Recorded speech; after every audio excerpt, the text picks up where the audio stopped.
हरि अनंत हरि कथा अनंता। आज मैं आपको एक सुंदर सी कहानी सुनाने जा रही। मैं आशा करती हूँ कि आपको जरूर पसंद आएगी। श्री सत्यनारायण भगवान की कहानी। मंगलाचरण। ओम नमो नारायण सच्चिदानंद स्वरूप अनंत करुणामय पालन करता श्री हरि विष्णु को कोटि कोटि प्रणाम। जो सत्य है, जो धर्म है, जो करुणा है, वही भगवान सत्यनारायण है। यह कथा केवल एक ही व्रत की नहीं, बल्कि सत्य, श्रद्धा और विश्वास की परीक्षा की कथा है। जो इसे श्रद्धा से सुनता है, उसके जीवन से दुख, दरिद्रता और भय दूर हो जाते हैं। कथा का प्रारंभ एक समय की बात है। नौमसी नारायण में अनेक ऋषि मुनि तपस्या कर रहे थे। चारों ओर शांति थी, लेकिन कलयुग के प्रभाव से मनुष्यों के कष्ट बढ़ते जा रहे थे। ऋषियों ने आपस में विचार किया, कलयुग में मनुष्य अल्पायु है, लोभ और मोह से ग्रस्त है। ऐसा कौन सा सरल उपाय हो जिससे मनुष्य को सुख, शांति और मोक्ष प्राप्त हो। तब सभी ऋषि महर्षि सूत जी के पास गए और बोले, हे सूत जी, कृपा करके हमें ऐसा व्रत बताइए जो सरल हो, सभी के लिए संभव हो और जिससे भगवान शीघ्र प्रसन्न हो। तब सूत जी बोले, सत्यनारायण का व्रत ऐसा है जो सभी को करना चाहिए। तब सब लोग बोले, तो फिर ऐसा कौन सा व्रत है, उसकी क्या है, क्या कारण है सत्यनारायण व्रत का रहस्य। तब सूत जी बोले, हे ऋषियों, मैं आपको वह कथा सुनाने जा रहा हूँ जो स्वयं भगवान विष्णु ने नारद मुनि को सुनाई थी। एक दिन नारद मुनि लोकों में भ्रमण करते हुए पृथ्वी पर आए। उन्होंने देखा कि लोग दुखी है, आपस में झगड़ रहे हैं, कोई रोगी है, कोई दरिद्र है। नारद जी का हृदय करुणा से भर गया। वे तुरंत क्षीर सागर पहुँचे और भगवान विष्णु से बोले, प्रभु, पृथ्वी पर मनुष्य अत्यंत कष्ट में है, कृपा करके ऐसा उपाय बताइए जिससे उनका कल्याण हो। भगवान विष्णु मुस्कुराए और बोले, हे नारद, कलयुग में सत्यनारायण व्रत अत्यंत प्रभावी है। जो इसे श्रद्धा से करेगा, उसकी सभी मनोकामनाएं पूर्ण होगी। नारद जी बोले, उसकी वो कौन सा है और क्या विधि है।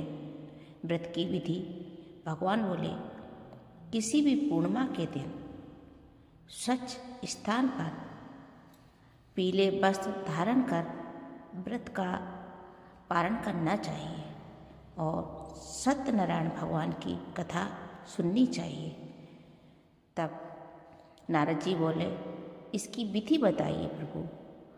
तब विष्णु भगवान बोले, पंचामृत, फल, प्रसाद अर्पित करना चाहिए और अंत में कथा सुनकर प्रसाद ग्रहण करना चाहिए। अब मैं तुम्हें इसके 4 प्रसंगों की कहानी सुनाता हूँ। नारद जी बड़े ध्यान से सुनने लगे। विष्णु भगवान बोले, पहला प्रसंग, गरीब ब्राह्मण की कथा।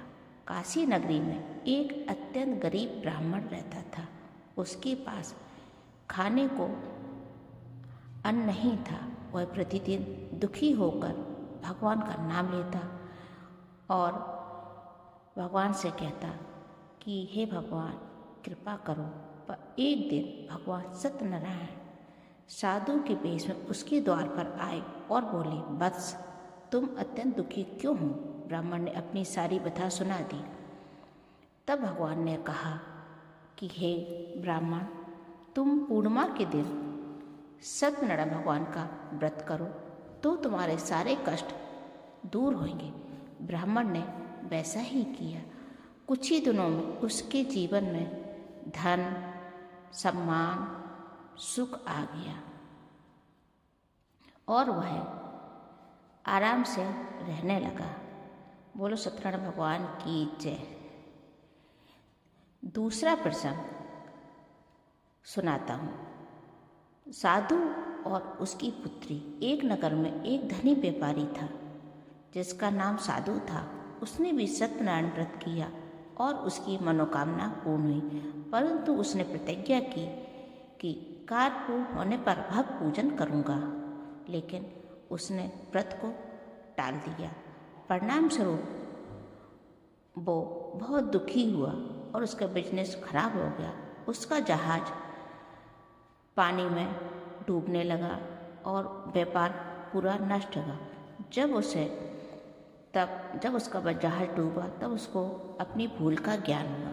उसने पुनः श्रद्धा से व्रत किया और भगवान प्रसन्न हुए और उसका जो कुछ भी था भगवान विष्णु ने प्रसन्न होकर लौटा दिया। तीसरा प्रसंग, राजा उल्कामुख नाम का एक राजा था। उन्होंने सत्यनारायण भगवान का प्रसाद त्याग कर बहुत कष्ट पाया। बाद में उन्होंने सत्यनारायण भगवान का पूजन किया। राजा उल्कामुख धर्मात्मा थे। उन्होंने प्रजा के साथ मिलकर सत्यनारायण व्रत किया। फलस्वरूप राज्य में सुख, शांति और समृद्धि आई। बोलो सत्यनारायण भगवान की जय। चौथा प्रसंग, एक अभिमानी ब्राह्मण, उसने भी कथा का उल्लंघन किया था और प्रसाद का अपमान किया था।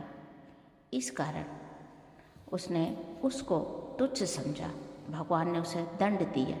जब उसे अपनी गलती का एहसास हुआ और उसने विष्णु भगवान से क्षमा मांगी, तब भगवान ने उसे क्षमा कर दिया।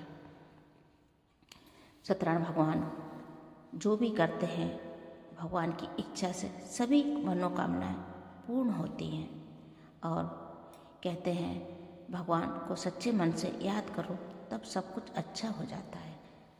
कथा का संदेश, इस कथा से हमें यह शिक्षा मिलती है कि सत्य से बड़ा कोई धर्म नहीं। श्रद्धा से किया गया छोटा कर्म भी महान फल देता है। भगवान कभी दंड देने में नहीं, सुधारने में विश्वास रखते हैं। फल श्रुति, जो मनुष्य श्रद्धा से इस कथा को सुनता है और उसके सभी पाप नष्ट हो जाते हैं। धन, संतान, सुख और शांति की प्राप्ति होती है। अंत में वैकुंठ लोक की प्राप्ति होती है। और जो मनुष्य इस कथा के माध्यम से सभी कुछ कार्य करता है, धन संपदा उसकी जीवन में आती है। और वे सत्यनारायण भगवान हम सबको सत्य के मार्ग पर चलने की शक्ति दीजिए। हमारे जीवन से दुख, दरिद्रता और अज्ञान को दूर कीजिए। ओम नमो नारायण। बोलो सत्यनारायण भगवान की जय। नारद जी